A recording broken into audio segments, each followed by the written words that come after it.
Você já sentiu que, por mais que se esforce, parece que está correndo dentro de uma piscina com água até o pescoço? Cleide se sentia assim. Todo dia. Ela tinha o talento, tinha os clientes, tinha as mãos que sabiam transformar ingredientes simples em pratos que faziam as pessoas fecharem os olhos na primeira garfada. Mas sua conta bancária estava sempre no vermelho e sua alma sempre cinza. Ela não sabia, mas carregava 7 pesos que estavam afundando seu barco devagar, silenciosamente, sem que ela percebesse. E o que ela fez para mudar, ela não contou para ninguém. Fica comigo até o final. Porque os 7 pesos que estavam destruindo a vida de Cleide provavelmente estão destruindo a sua também. E a forma como ela os removeu vai te dar a coragem que você talvez esteja esperando há anos. O nome dela era Cleide, 48 anos, cozinheira de mão cheia que havia passado 11 anos num restaurante no centro da cidade, acordando às 5 da manhã, pegando 2 ônibus, chegando em casa às 10 da noite com os pés inchados e o salário que mal cobria o mês. Ela era boa no que fazia, muito boa. Os clientes pediam pelo nome dela, aquele frango da Cleide, aquele arroz temperado que só ela faz. O dono do restaurante sabia disso e usava isso, pagando o mínimo, porque sabia que ela não ia embora. Porque mulher como Cleide, criada para aguentar, não larga o certo pelo incerto, até o dia em que larga. Foi uma conta de ônibus que fez o cálculo final. Ela somou o que gastava por mês só para ir e voltar, o que gastava em roupa de trabalho, o desgaste do corpo, o tempo longe da filha. E subtraiu do salário. O resultado era quase nada. Então ela olhou para a garagem, uma garagem simples, de chão de cimento, com uma janela pequena que dava para o quintal. Havia uma pia velha que o marido havia deixado quando foi embora. Havia espaço. Havia uma ideia. Ela colocou 2 mesas, 4 cadeiras cada. Fez um cardápio de 3 opções por dia, escrito à mão num pedaço de cartolina branca, e abriu. Os vizinhos foram primeiro. Depois os amigos dos vizinhos. Depois os amigos dos amigos. Em 8 meses, as 2 mesas viraram 4. Cleide havia construído do zero, com as próprias mãos. O que nenhum emprego havia conseguido te dar. Um lugar seu. Mas mesmo com o restaurante cheio, a conta continuava no limite. E ela não entendia por quê. A garagem tinha um cheiro que Cleide amava. Cebola refogando no azeite, feijão no ponto certo, o vapor do arroz recém-aberto. Era o cheiro da própria vida dela, construída colher por colher, panela por panela. Mas havia uma coisa que o cheiro bom não conseguia esconder: o cansaço. Não o cansaço de quem trabalhou muito. O cansaço de quem trabalhou muito e deu a maior parte do resultado para quem não pediu, não agradeceu e não vai devolver. Havia o irmão Dinho, 42 anos, solteiro, sem filho, sem conta para pagar que fosse só dele, que aparecia na hora do almoço com um amigo diferente toda semana e comia sem pagar porque é da família, que vez ou outra pedia um dinheiro só até quinta, que esticava até nunca, que quando Cleide tentava cobrar, enchia a boca de "você mudou, ficou interesseira desde que abriu esse negócio". E havia Vera. Vera havia trabalhado no mesmo restaurante que Cleide por 7 anos. Nunca havia tentado ter nada próprio. Nunca havia arriscado nada, mas tinha opinião sobre tudo que Cleide fazia. Quando Cleide abriu o restaurante na garagem, Vera ligou para dizer que era arriscado. Quando as mesas foram de 2 para 4, Vera ligou para dizer que expandir rápido demais era perigoso. Quando Cleide pensou em contratar uma ajudante, Vera ligou para dizer que funcionário dava problema. Cada conquista de Cleide vinha embrulhada. Logo depois, num telefonema de Vera com um conselho que, na verdade, era um medo disfarçado de cuidado. E Cleide ouvia, porque era difícil não ouvir quem fala com voz de quem se preocupa. A filha de Cleide se chamava Camila, 17 anos, estudiosa, quieta, do tipo que observa mais do que fala, que ajudava a mãe a montar as mesas antes da escola e a desmontar depois que voltava, que nunca reclamava, mas que Cleide sabia que carregava o peso de ver a mãe chegando tarde, dormindo pouco, sempre com aquele ar de quem está 100% presente, mas 90% esgotada. Havia uma noite que Cleide não esquecia. Camila havia saído do quarto às 11 da noite e encontrado a mãe sentada na cozinha, olhando para o nada, com uma xícara de café frio na mão. Mãe, vai dormir. Já vou. Você fala isso toda noite. Cleide olhou para a filha. Viu naquele rosto de 17 anos uma preocupação que não deveria estar ali ainda. Aquela preocupação era dela. Era para ela carregar, não para passar para frente. Mas estava passando. Sem perceber, estava passando. O encontro com o mestre Elias foi num acaso que não parecia acaso. Um cliente havia pedido que Cleide entregasse uma marmita num endereço no centro. Ela própria foi porque a entregadora havia faltado, e ao dobrar a esquina, viu uma placa pequena, discreta, numa porta de madeira escura. Elias, restauração de relógios. Ela havia passado por aquela rua centenas de vezes, no tempo do restaurante, e nunca havia notado aquela porta. Entregou a marmita no endereço, mas na volta parou. Não sabia bem por quê. Entrou. Por dentro era um mundo diferente. Centenas de relógios em todas as superfícies. Paredes, prateleiras, bancadas. O som era uma sobreposição de tic-tacs em ritmos diferentes, que juntos formavam algo que ela só conseguia descrever como o som do tempo existindo. Um homem pequeno, de cabelos brancos e óculos redondos, levantou os olhos de uma bancada coberta de peças minúsculas. Posso ajudar? Entrei sem querer. Estava curiosa. Ele fez um gesto simples com a mão, que dizia que não havia problema. Cleide ficou olhando para os relógios por alguns minutos. Então apontou para um sobre a bancada com o mecanismo aberto, as engrenagens expostas. Porque ele está aberto assim? Está atrasando. O velho pegou uma lupa minúscula e se inclinou sobre o mecanismo. Preciso descobrir onde está a poeira. Poeira! Ele olhou para ela por cima dos óculos. Um relógio não atrasa por falta de corda. Atrasa pelo acúmulo de poeira invisível nas engrenagens. Você não vê a olho nu, mas ela vai se depositando dia após dia, camada sobre camada, até que o movimento fica lento, pesado, impreciso. O relógio começa a atrasar sem que ninguém entenda por quê, porque por fora ele parece perfeito. Cleide ficou olhando para o mecanismo. Havia algo naquilo que bateu em algum lugar dentro dela que ela não soube nomear na hora. E como você tira? Uma engrenagem por vez. Ele voltou os olhos para o relógio, com paciência, sem pular nenhuma. Cleide ficou mais alguns minutos em silêncio. Depois agradeceu e foi embora. Mas a poeira nas engrenagens foi com ela. Naquela noite, depois de fechar o restaurante, lavar as panelas e ver Camila dormir, Cleide se sentou à mesa com um caderno. Não para fazer lista de compras, não para calcular o cardápio da semana, para fazer uma lista que nunca havia feito, uma lista de pesos. O primeiro peso era o dinho. Cleide calculou quanto havia emprestado ao irmão nos últimos 2 anos. Somou cada vez, cada só até quinta, cada você sabe que eu te devolvo. Cada jantar que ele havia comido sem pagar, multiplicado pelas semanas. O número era o equivalente a uma geladeira nova, que ela havia adiado comprar por 3 vezes porque não tinha dinheiro no momento. A geladeira velha fazia barulho à noite. Cleide havia normalizado o barulho. Havia normalizado muita coisa. O segundo peso era Vera. Cleide pegou o celular e ficou olhando o histórico de conversas.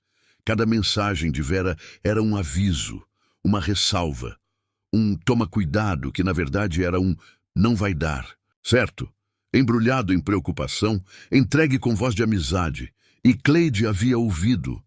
Havia adiado contratar ajuda por meses por causa de uma conversa com Vera sobre como funcionário dá trabalho. Havia hesitado em cobrar mais caro pelos pratos especiais, porque Vera havia dito que cliente de bairro não paga preço de restaurante. Chique. Vera nunca havia tentado nada, nunca havia arriscado nada, nunca havia construído nada. Mas tinha uma coleção enorme de razões pelas quais as coisas não funcionam. E Cleide havia estado ouvindo essa coleção por anos. O terceiro peso era o silêncio que ela usava como armadura. Cleide nunca reclamava, com ninguém. Nem com Camila, para não preocupar, nem com as amigas, para não parecer fraca, nem consigo mesma, porque parar para sentir dava medo do que ela ia encontrar. Então, seguia. E o que não é falado não desaparece. Vai para o corpo, vai para a tensão no ombro que ela havia atribuído à posição na cozinha. Vai para a insônia que ela havia atribuído ao calor. Vai para a irritação pequena que explodia nas coisas erradas porque as certas eram grandes demais. O quarto peso era o preço que ela cobrava. Cleide havia estabelecido os valores do restaurante olhando para o que achava que as pessoas do bairro poderiam pagar. Não o que o trabalho dela valia. O que ela achava que os outros tinham condição de dar. Cobrava pelo ingrediente. Não pelo tempo, não pelo conhecimento de 11 anos. Não pelo tempero que ninguém ensinava em curso nenhum, que havia aprendido vendo a mãe cozinhar e aperfeiçoado em anos de prática. Esse conhecimento ela estava dando de graça. Se você está ouvindo isso e reconhecendo algum desses pesos na sua própria vida, para um segundo. Respira fundo e escreve aqui nos comentários: o silêncio é minha força. Não para mim, para você, porque declarar em voz alta é o primeiro ato de quem decidiu que o travamento acaba hoje. Escreve: o silêncio é minha força. O quinto peso era a necessidade de agradar a todos. Cleide não sabia dizer não para pedido de cliente. Não sabia dizer não para encomenda fora do horário. Não sabia dizer não para prato que não estava no cardápio, mas que alguém havia pedido com aquela voz de quem espera um favor. Sempre encaixava, sempre se virava, sempre achava um jeito, e cada vez que dizia sim, quando queria dizer não, gastava uma energia que não tinha como repor. O sexto peso era as conversas que drenavam sem nutrir. Além de Vera, havia mais 2 pessoas no celular de Cleide que ela identificou com o mesmo padrão. Toda vez que o nome aparecia na tela, ela sentia um peso antes de atender. Saía de cada conversa mais cansada do que havia entrado, sem ter recebido nada. Sem que ninguém tivesse perguntado como ela estava de verdade. Eram conversas de uma mão só. E ela havia chamado isso de amizade por anos. O sétimo peso era o futuro que havia parado de existir. Cleide havia parado de ter planos, não de uma vez, aos poucos, cada ideia engolida por um conselho de Vera. Cada sonho adiado por uma urgência do Dinho. Cada projeto deixado para depois, porque havia sempre algo mais imediato, mais urgente, mais de outra pessoa do que dela. Havia um sonho antigo, uma pequena expansão do restaurante, um espaço um pouco maior, com uma varanda onde as pessoas pudessem ficar depois do almoço sem pressa. Ela havia desenhado no caderno uma vez, anos atrás. Quando foi procurar o caderno, não encontrou mais. Havia jogado fora numa das limpezas. Havia jogado fora o próprio sonho sem perceber. Cleide não mudou tudo de uma vez. A primeira coisa foi com Vera. Não foi uma briga, não foi um discurso. Foi uma decisão silenciosa que ninguém viu acontecer. Na próxima vez que Vera ligou com um conselho sobre por que ela não deveria tentar ter um cardápio de fim de semana diferenciado, Cleide ouviu, agradeceu e não mudou nada do que havia planejado. Fez o cardápio de fim de semana. Foi o dia de maior faturamento do mês. Ela não ligou para contar para Vera. Apenas anotou no caderno e seguiu em frente. Com o Dinho foi mais difícil, porque Dinho era sangue. E sangue carrega um peso que a amizade não tem. Numa tarde em que ele chegou para almoçar com mais 2 amigos, sem avisar, Cleide saiu da cozinha. Colocou o avental na cadeira e disse com uma voz que ela mesma não havia ouvido antes: Dinho, aqui é meu trabalho. Mesa tem que reservar com antecedência. Para você e para qualquer um. Ele olhou para ela como se ela tivesse falado em outro idioma. Mas você é minha irmã. Sou. E por isso estou te falando antes de alguém de fora. Te falar. Ele foi embora sem almoçar. Ficou 2 semanas sem aparecer. Cleide sentiu a culpa, sentiu o aperto. Ficou 2 dias achando que havia errado. No 3º dia, olhou para o caixa do mês e viu um número que nunca havia visto antes. Positivo, com sobra. A ajudante que ela havia adiado por meses por causa dos conselhos, de Vera, se chamava Patrícia. 17 anos, a mesma idade de Camila, que morava na rua de trás e havia batido na porta perguntando se precisava de alguém. Cleide a contratou numa semana. Patrícia era rápida, cuidadosa e liberou Cleide para fazer o que só ela sabia fazer: cozinhar bem, sem pressa, com atenção. Com o capricho que havia sumido quando ela estava fazendo tudo sozinha e no limite. A comida ficou melhor. Os clientes sentiram. Não sabiam dizer o que havia mudado, mas sentiam. 6 meses depois, Mestre Elias entrou no restaurante. Cleide estava na cozinha quando Patrícia veio avisar que havia um senhor pequeno, de óculos redondos, perguntando pela dona. Ela saiu com as mãos ainda no avental. Quando o viu, sorriu. Ele olhou ao redor. Para as 4 mesas com toalhas limpas. Para o cardápio escrito com cuidado no quadro negro que ela havia colocado na parede. Para Camila, que estava numa das mesas fazendo o dever de escola, enquanto esperava a mãe terminar. Você tirou a poeira, ele disse. Cleide olhou para ele. Uma engrenagem por vez. Elias sorriu. Um sorriso pequeno de canto de boca, do tipo que não precisa de tamanho para ter peso. Pediu o prato do dia, comeu em silêncio, deixou o valor correto na mesa, com uma gorjeta que Cleide achou exagerada e que Patrícia convenceu ela a guardar. Na hora de ir embora, parou na porta. O relógio que estava na bancada na semana passada. Ele falou sem virar. Está funcionando perfeitamente agora. E saiu. Cleide ficou olhando para a porta fechada por alguns segundos. Depois voltou para a cozinha, com um sorriso que ficou o resto do dia. A Camila percebeu antes de qualquer um.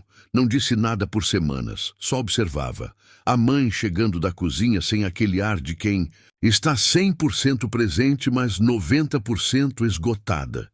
A mãe sentada à mesa do jantar sem o celular.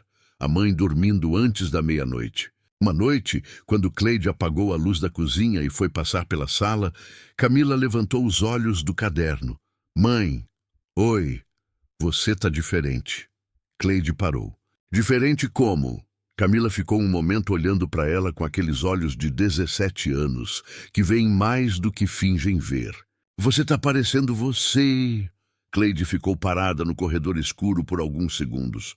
Sentiu o nó na garganta chegar antes do que esperava. Tô tentando, ela disse com a voz que sai quando a gente está segurando alguma coisa. Tá dando certo, Camila respondeu. E voltou para o caderno. Cleide foi para o quarto, fechou a porta e chorou. Não de tristeza, do alívio de quem foi vista pela pessoa que mais importa. Um evento da Associação Comercial do bairro. Aconteceu numa sexta-feira de março. Cleide foi. Primeiro evento de negócio que havia comparecido desde que abrira o restaurante. Usou uma blusa nova que havia comprado com o dinheiro que havia sobrado no mês anterior. O 2º mês consecutivo com sobra. Estava conversando com outros comerciantes quando viu Vera do outro lado do salão. Vera a viu também. Veio em direção a ela com aquele sorriso largo de quem está se preparando para dizer alguma coisa. Cleide, quanto tempo? Ouvi dizer que o restaurante está indo bem. Está indo bem, sim. Mas você não acha que 4 mesas é o limite para uma garagem? Tipo, chega uma hora que não tem como crescer mais sem um espaço maior. E alugar espaço é um risco. Cleide olhou para Vera. Para a mulher que nunca havia tentado nada. Que nunca havia arriscado nada, que tinha uma coleção enorme de razões pelas quais as coisas não funcionam e 0 histórias de coisas que havia feito funcionar. E sentiu algo que a surpreendeu. Não raiva, não mágoa, só clareza. Vera, que bom te ver. Me dá licença. E foi cumprimentar a presidente da associação, que havia pedido o contato de Cleide porque queria encomendar o catering do evento de fim de ano. Ela não olhou para trás, não precisava. Cleide não virou outra mulher. Ela voltou a ser a mulher que havia esquecido que era. A que cozinhava com capricho, porque capricho era respeito pelo próprio trabalho. A que sabia o valor do que fazia e cobrava por ele sem se desculpar. A que dizia não quando precisava dizer não, sem explicação longa, sem culpa que ficava por dias. O restaurante tinha agora uma lista de espera para o fim de semana. A geladeira nova estava funcionando em silêncio, sem barulho nenhum. E havia um caderno novo em cima da mesa da cozinha, não com lista de compras, com o desenho da varanda. Aquela varanda que ela havia sonhado, desenhado, perdido e reencontrado dentro de si mesma quando tirou a poeira das engrenagens. Ela não sabia ainda quando ia construir, mas sabia que ia. E saber que ia já era diferente de tudo que havia sentido nos últimos anos, porque mulher que voltou a ter planos, voltou a ter futuro. E mulher com futuro não para. E você, qual desses 7 pesos você reconheceu na sua própria vida? Qual deles você já sabia que estava lá, mas nunca havia chamado pelo nome? Porque dar nome às coisas é o primeiro passo para deixá-las ir. Você não precisa fazer uma revolução amanhã. Precisa identificar uma engrenagem, uma só, e começar a limpar. O relógio da sua vida não está quebrado. Está cheio de poeira que só você pode remover, em silêncio, com paciência, sem precisar explicar para ninguém o que está fazendo ou por quê. Porque os que precisam entender vão entender pelo resultado. E os que não entenderem pelo resultado não precisavam estar no seu caminho.